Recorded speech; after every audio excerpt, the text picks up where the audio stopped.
नमस्कार दोस्तों, मैं स्वामी ओम प्रकाश। दोस्तों, आज हम बात करेंगे एक बहुत ही अहम विषय को लेकर, और वो अहम विषय है जो कि सभी बच्चों, पढ़ने लिखने वाले छात्र छात्राओं और उनके माता पिता सभी लोगों से जुड़ा हुआ है। विषय है कि परीक्षा के दिनों में बच्चों का पेट का खराब हो जाना। आप सबको अनुभव होगा, जो छात्र छात्राएं या वीडियो देख रहे हैं उनको भी, जो माता पिता या वीडियो देख रहे हैं उनको भी। अक्सर परीक्षा के दिनों में हमारे बच्चों का पेट खराब हो जाता है। आखिर ऐसा क्यों होता है? परीक्षा के दिनों में बच्चों का पेट खराब हो जाना एक बहुत बड़ी और गंभीर परेशानी को जन्म दे देता है, क्योंकि परीक्षा तब होती है जब बच्चे पूरी मेहनत से, पूरी तबीयत से पढ़ाई करते हैं। एक लंबा समय तक बच्चा परीक्षा की तैयारी करता है। एक काफ़ी समय देना होता है परीक्षा देने के लिए। पूरी लगन के साथ, पूरी मेहनत के साथ बच्चा दिन रात एक करके बच्चा परीक्षा की तैयारी करता है। शुरू में तो कुछ भी नहीं होता। शुरू में तो बच्चा पूरी तरह से डेडिकेटेड होके, पूरे समर्पण के साथ दिन रात एक करके अपनी पूरी ऊर्जा को लगाकर पढ़ाई में जुट जाता है। लेकिन जैसे जैसे परीक्षा करीब आने लगती है, नज़दीक आने लगती है, ऐसा क्या हो जाता है कि बच्चे का पेट खराब होने लग जाता है, बच्चे का स्वास्थ्य बिगड़ने लग जाता है। तो समझिए इस विज्ञान को। इसका विज्ञान यह है कि जैसे जैसे परीक्षा पास आता है, बच्चे के मन में, बच्चे के अवचेतन मन में जो डर बैठा हुआ है वह धीरे धीरे बाहर आने लग जाता है। बच्चों के मन में डर क्यों बैठा हुआ है? किस वजह से बैठा हुआ है? उसके अनेक कारण हैं। एक तो प्राकृतिक डर है, जो प्रकृति से हमें मिला है। आहार, भय, निद्रा और मैथुन, ये 4 प्राकृतिक गुण हैं। आहार करते हम सभी लोग। भय, सबको भय लगता है।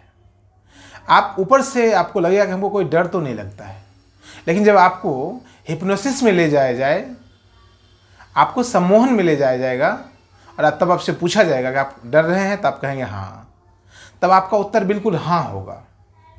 तो मैं ये कह रहा हूँ कि बच्चे के भीतर जो प्राकृतिक तौर पर जो डर हमारे शरीर में छुपा हुआ है, और उसके अलावा जो माता पिता से जो तमाम बार जो बच्चे ने सुना है, अनेकों बार जो बच्चे ने सुना है, अपने मित्रों से, छात्र छात्राओं से, शिक्षकों से, परिवार के सदस्यों से जो सुना है कि परीक्षा में अगर तुम पास नहीं करोगे तो क्या होगा, तुम्हारा 1 साल खराब हो जाएगा। और 1 साल नहीं खराब होगा, उस 1 साल में तुम्हारा जीवन खराब हो जाएगा।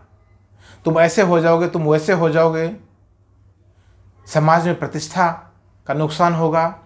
अनेक प्रकार की डर बच्चों के मन में बहुत गहराई में बैठे रहते हैं।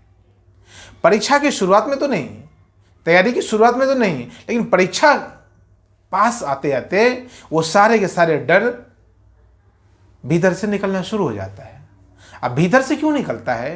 क्योंकि बच्चा बिल्कुल तन मन धन से लग जाता है, कि पूरी समग्रता से, पूरी तत्परता से, संपूर्णता से बच्चा परीक्षा की तैयारी में जुट जाता है। जब अपने आप को पूरी तरह से झोंक देता है परीक्षा की तैयारी में, तो उसके भीतर जो अच्छाइयाँ हैं वह भी प्रकट होने लगती है, और जो बुराइयाँ हैं, जो डर है, वह भी प्रकट होने लगता है। लेकिन अच्छाइयों के बारे में लोग बहुत ज़्यादा सचेतन नहीं होते हैं, और डर बचपन से सिखाया गया है, शरीर के भीतर इनबिल्ट है। आनंद भी हमारे भीतर इनबिल्ट है और डर भी हमारे भीतर इनबिल्ट है, लेकिन हम आनंद को नहीं समझ पाते, डर को बहुत आसानी से समझ जाते हैं। परिवार के लोग, स्कूल, कॉलेज, तमाम तरह की संस्थाएं हैं जो आपको डर को बता देती है, डर को समझा देती है, आनंद को नहीं समझा पाती है। तो मैंने कहा उस दिनों में जब आप समग्रता से किसी कार्य को करने लगते हैं तो आपके भीतर का डर भी पूरी तरह से बाहर आने लगता है, खिलने लग जाता है। और वही डर धीरे धीरे क्रमशः आपके पूरे शरीर पर हावी हो जाता है। दर्द होता तो एक जगह है, सबसे पहले डर आपकी पेट पर होता है, नाभि पर होता है, लेकिन वही डर धीरे धीरे आपके पूरे शरीर पर फैल जाता है और आप पूरी तरह से कंप जाते हैं। आपको अनुभव होगा, रात में कभी एक पत्ता सरक जाता है, रात में कभी एक पत्ता सरक जाता है और आप थोड़े से घबरा जाते हैं। वो डर बहुत ज़्यादा नहीं है, उससे आप तुरंत बच भी सकते हैं, लेकिन आप बच नहीं पाते हैं और वही डर फैलते फैलते पूरे शरीर में फैल जाता है। छोटा सा डर पैदा हुआ, जैसे कि तालाब में एक आपने कंकड़ डाला, छोटी सी तरंग पैदा हुई और वही तरंग धीरे धीरे पूरे तालाब में फैल गई। वैसे आपके शरीर में छोटा सा डर पैदा होता है नाभि पर, और वही तरंग पूरे शरीर पर फैल जाता है और आपका पूरा शरीर एक प्रकार से कंपित हो जाता है। तो क्या होता है, जब डर आपकी नाभि पर रहता है तो उस वक्त आपकी नाभि उखड़ जाती है। अधिकतर माता पिता को यह अनुभव होगा, अधिकतर बुजुर्गों को, अधिकतर एक खास उम्र के लोगों को यह अनुभव होगा कि नाभि उखड़ जाती है। नाभि के उखड़ते ही आपका स्वास्थ्य खराब हो जाता है। डर से सबसे पहले आपकी नाभि जगह से डिग जाती है, दाएं बाएं ऊपर नीचे कहीं ना कहीं हो जाता है, आगे पीछे हो जाती है।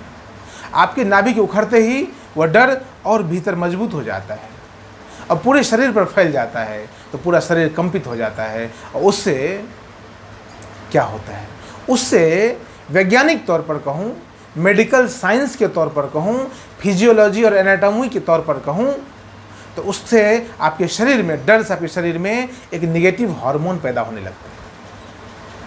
हमारे शरीर में अमृत भी है और हमारे शरीर में विष भी है। हम क्या करते हैं, जब हम डरते हैं तो हमारा शरीर स्वतः विष पैदा करना शुरू कर देता है, निगेटिव हार्मोन पैदा करना शुरू कर देता है, टॉक्सिन्स पैदा करना शुरू कर देता है। और जब हमारा डर नाभि से पूरे शरीर में छाने लगता है, फैलने लगता है, तो हमारे शरीर में टॉक्सिन्स की मात्रा बहुत ज़्यादा होने लगती है। हमारे शरीर में इतना टॉक्सिन्स हो जाता है कि हमारा पेट उस टॉक्सिन्स को पचाने के लायक नहीं रहता है। तो क्या होता है, तत्पश्चात आपका पेट खराब हो जाता है। उसके बाद आपका पेट खराब हो जाता है और सारा टॉक्सिन्स पेट के माध्यम से बाहर निकल जाता है, रिलीज हो जाता है। तबीयत जब खराब हो जाती है, जब पेट खराब हो जाता है, उसके बाद भी स्वास्थ्य कहीं ना कहीं ज़्यादा अच्छा हो जाता है, क्योंकि सारा का सारा टॉक्सिन्स निकल गया, सारा का सारा निगेटिव हार्मोन्स जो आपके शरीर में पैदा हुआ, वह जब पेट खराब होता है, जब लूज मोशन होता है, जब दस्त लगता है, तो बाहर चला जाता है। यह तो मेडिकल साइंस की भाषा में मैंने कहा। आध्यात्मिक तौर पर क्या होता है, आध्यात्मिक तौर पर, यौगिक तौर पर आपकी जो नाभि है वो मणिपुर चक्र है। वो सबसे पहले डर से कंपित होती, घबराती है, परेशान होती है। उसके बाद एक एक चक्र, ऊपर और नीचे का 7 चक्र प्रभावित हो जाता है। इसको भी मेडिकल साइंस में कहें तो आपका पूरा एंडोक्राइन सिस्टम, जो अंतःस्रावी ग्रंथियां हैं, वह परेशान हो जाती हैं और सब की सब लगभग फेल हो जाती हैं। कोई भी अपना काम अच्छे से नहीं कर पाती हैं। जाहिर सी बात है, जो 7-8 चक्र हैं, एक चक्र प्रभावित होगा तो दूसरा चक्र भी उससे प्रभावित हुए बिना रह नहीं सकता है।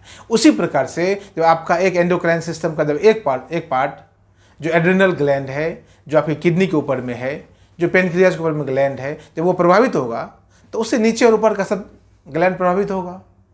और इससे क्या होता है, इससे आपका पूरा शरीर डिस्टर्ब होने लगता है। शरीर डिस्टर्ब होता है तो आपका मन भी डिस्टर्ब होने लगता है। परीक्षा की बात सोच सोच कर बच्चा कहीं ना कहीं तनाव में आता चला जाता है। वह तनाव इतना बढ़ जाता है कि बच्चे डिप्रेशन में भी चले जाते हैं। कभी कभी तो आत्महत्या तक की नौबत आ जाती है। इतनी बड़ी परेशानी क्रिएट हो जाती है हमारे डर से। लेकिन अफसोस की बात है और आश्चर्य की बात यह है कि माता पिता को पता ही नहीं होता कि बच्चे का पेट क्यों खराब हो रहा है। यह विज्ञान माता पिता को बिल्कुल पता नहीं होता। मैं सबकी बात नहीं कर रहा हूं, अधिकतर माता पिता को इसका विज्ञान पता नहीं होता है। अधिकतर माता पिता इस बात को समझ ही नहीं पाते। बच्चे नहीं समझ पाते, यह तो चलिए फिर भी मानने लायक है, क्योंकि बच्चा है, क्योंकि अभी अबोध है, अभी बहुत समझदार नहीं हुआ है, अभी बहुत जीवन का अनुभव नहीं है, लेकिन माता पिता भी नहीं समझ पाते हैं, यहाँ पर आश्चर्य होता है। तो इसीलिए मैं कहता हूँ यह वीडियो उन सभी माता पिताओं को समर्पित है, यह वीडियो उन सभी बच्चों के लिए है जो परीक्षा के दरमियान शरीर में जो नुकसान होता है उससे प्रभावित होते हैं, पीड़ित होते हैं। वह सब लोग यह वीडियो ज़रूर देखें और अधिक से अधिक इस वीडियो को आप फैलाएं, ताकि अधिक से अधिक लोग इस बात को जानकर अपने जीवन को स्वस्थ कर सकें, डिप्रेशन में जाने से बच सकें और परीक्षा पास होकर एक अच्छे व्यक्तित्व का निर्माण कर सकें, डर से मुक्त होकर एक अच्छे व्यक्तित्व का निर्माण कर सकें।